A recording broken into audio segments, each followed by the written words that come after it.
What's going on, everybody? It's your boy Gage, and today I'm going to talk to you about my Umbreon and Darkrai GX Pokemon deck, my very first Pokemon deck profile, and I'm excited today because usually I am a Yu-Gi-Oh player, but obviously with everything going on, there hasn't been too much in-person play, and I've been interested in trying out different card games, and Pokemon being one of them because I was a fan of the Pokemon anime as a kid, and of course the video games. I haven't been the biggest fan of the newest installment in the series, Sword and Shield, so I figured I'd give the card game a try, and it's actually pretty fun. I have a lot of fun playing with my girlfriend, my friends, my cousins. It's been a good time, and I thought, you know what, why not build a deck featuring two of my favorite Pokemon, being Umbreon and Darkrai, being on the same card. And yeah, without further ado, I'm going to go ahead and hop into it. One of the inspirations for wanting to be able to try out the card game is really just the artwork. I feel like Nintendo really has a good idea of what makes it a nice looking card. I mean, the full arts look fantastic. The foil is incredible, and it's really engaging and interesting to look at. And yeah, even more so than Yu-Gi-Oh cards for me. It really pops, and I love how vibrant it is. So yeah, to start off the deck profile, we have Umbreon and Darkrai GX themselves. So the Black Lance ability is great because sometimes you can build up damage on your opponent's bench Pokemon by doing 60 damage. So eventually that does rack up and you can get knockouts and get prize cards from that. But of course the 150 damage is nice, but really you're playing this Pokemon because of the Dark Moon GX ability. Having the ability to shut off your opponent from trainer cards on their following turn, as well as do an instant knockout on any of your opponent's active Pokemon, is incredibly powerful. This card can be a sweeper, and with a respectable 270 HP, it's going to be sticking around, and there's ways of being able to keep this alive and keeping it in your bench if necessary for some easy swaps. So Umbreon and Darkrai GX, incredibly powerful. And then I am playing the two Sneasel as well as two Weavile GX. These are great Pokemon just because Weavile having that Shadow Connection ability, being able to maneuver energy from one Pokemon to the next, as well as the Nocturnal Maneuvers GX ability, being able to essentially fill your bench with all the Pokemon that you would ever need. So Weavile is really good at energy manipulation and getting your plays going.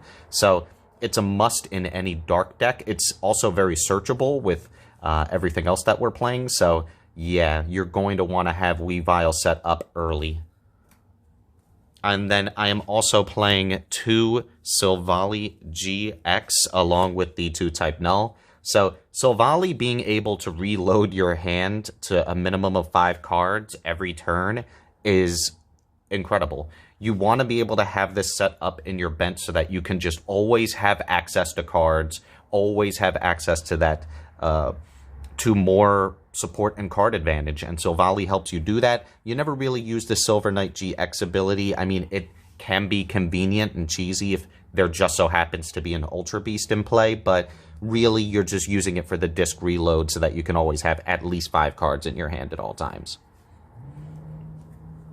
And then I am playing the 3 Naganadel along with the 3 Poipole. So Naganadel being able to constantly recur your energy from the graveyard onto the Naganadel is really nice. So you set this up with your Weavile, you can start to move energies from the discard pile onto him, and then from Weavile, move it to your other power Pokemon like Umbreon and Darkrai GX. So it's a really nasty combination, and if you can get it going as early as possible, you can start to take knockouts like that. And then I am playing the two Dedenne. Oh my gosh, I just love this artwork. It's so cute. Dedenne being able to refresh your hand is very powerful. You really want to have a certain combination of cards when starting the game. Ideally, a strong Pokemon like Darkrai, Umbreon and Darkrai, like having some strong trainer cards, having a few energies in your hand as well.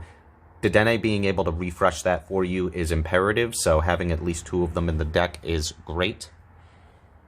And then I am playing 2 Sableye V, so this Pokemon, it's able to get you the supporters again. So you need that recursion for some of your really strong supporter cards, and being able to use Load Search to just grab a trainer card from the discard pile is very strong. So you want to have access to this late game to really keep the grind going.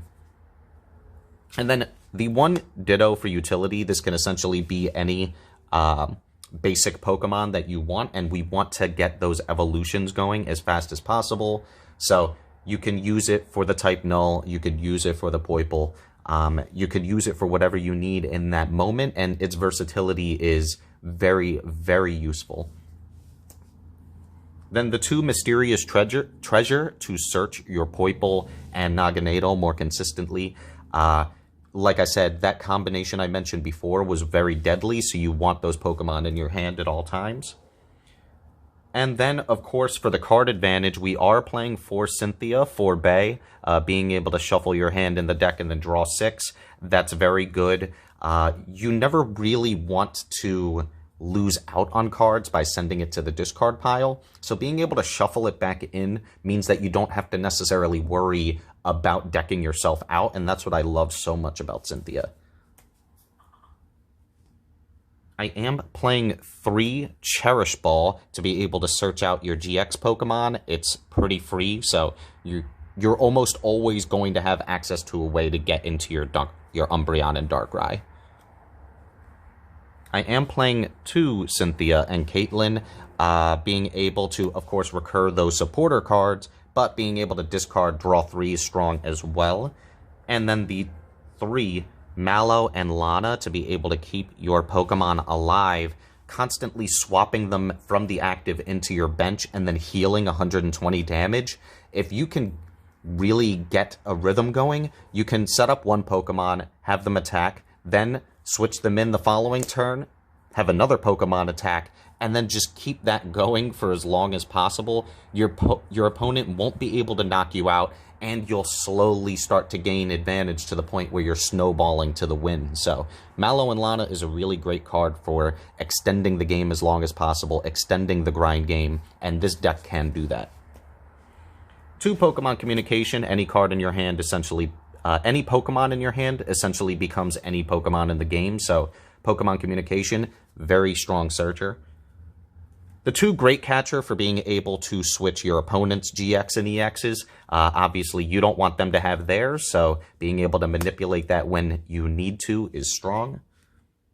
2 Switch for, again, switching your own Pokemon. This could be very useful in the event that you don't have access to Mallow and Lana, so 2 Switch. 2 Pokegear 3.0 to really dig into your deck for those supporter cards. You really, really want to see some of those strong supporter cards so that you can get your plays going. So this helps with consistency. Ordinary Rod to recur Pokemon or energy from your graveyard. It's going to be necessary, so having the Ordinary Rod at your disposal is very great. The 2 Dark City to give your basic Dark Pokemon the ability to retreat for free. And then the Viridian Forest to be able to get your energy cards to your energy cards as fast as possible. You really want to load up your Pokemon on the energies so that they have access to their stronger moves. So Viridian Forest is necessary. And Dark City being able to give your Umbreon and Darkrai GX a free retreat is huge. It essentially means you never have to worry about dying, because you could always just retreat when you need to. And then, of course, the 12 Dark type energy. So guys, that's going to be it for the deck profile. I really enjoyed making this type of content. If you're interested in this type of content, let me know. Type in the comments what's your favorite Pokemon, what's your favorite deck to play, and yeah, if you haven't already, please consider liking and subscribing. It helps the channel a lot, and it lets me know if you want to continue to see this type of content. So thank you all so much.